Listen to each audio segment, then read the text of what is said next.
है और क्या इसका संदेश होता है तमाम जनता को? आज का ये कार्यक्रम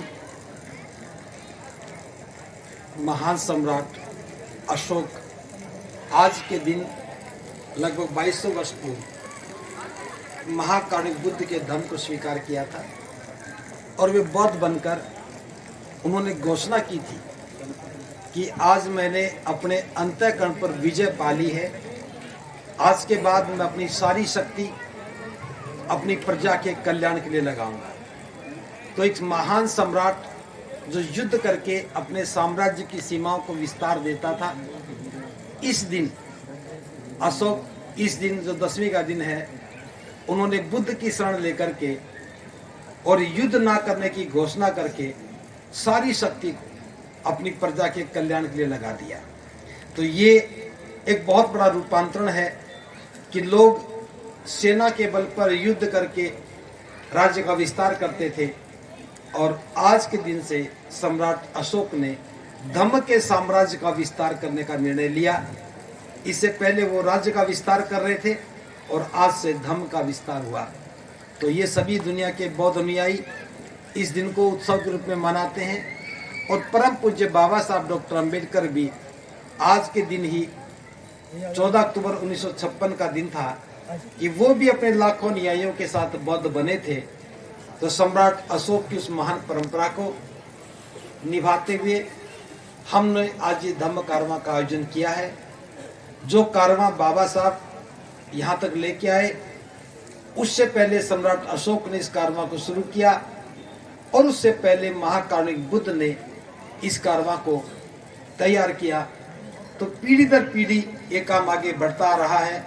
तो उसी श्रृंखला को आगे बढ़ाते हुए आज पलवल के डॉक्टर अंबेडकर पार्क से, जो कि अलीगढ़ रोड पर है, सलागढ़ में है, वहाँ से चल करके एक कारवां चला, पूरे पलवल में पैदल रहा और बीच के 10 किलोमीटर की दूरी को हमने वाहन से तय किया और अब यहाँ धम्म उत्सव मना रहे हैं।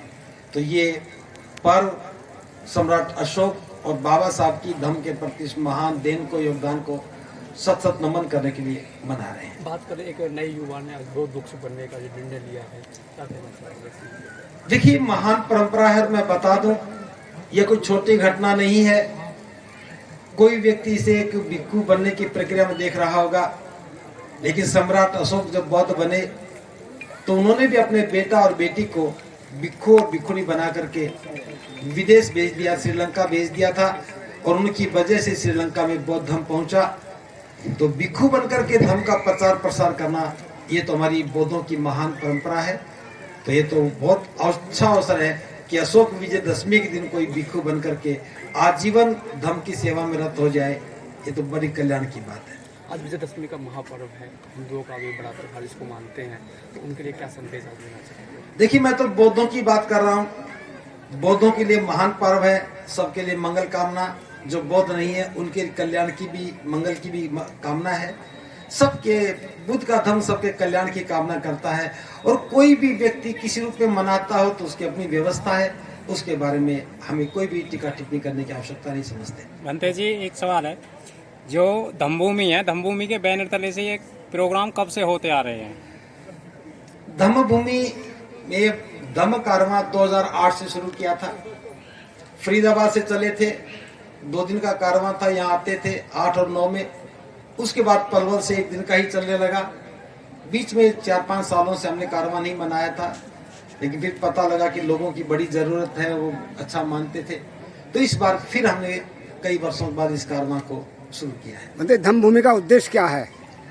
धम्मभूमि का उद्देश्य बाबा साहब की बौद्ध में भारत की परिसंकल्पना को साकार करना है। जिस महान उद्देश्य के लिए बाबा साहब ने हमें काम करने के लिए कहा, हम उसी काम को कर रहे हैं। धन्यवाद। आपका भी बहुत बहुत धन्यवाद।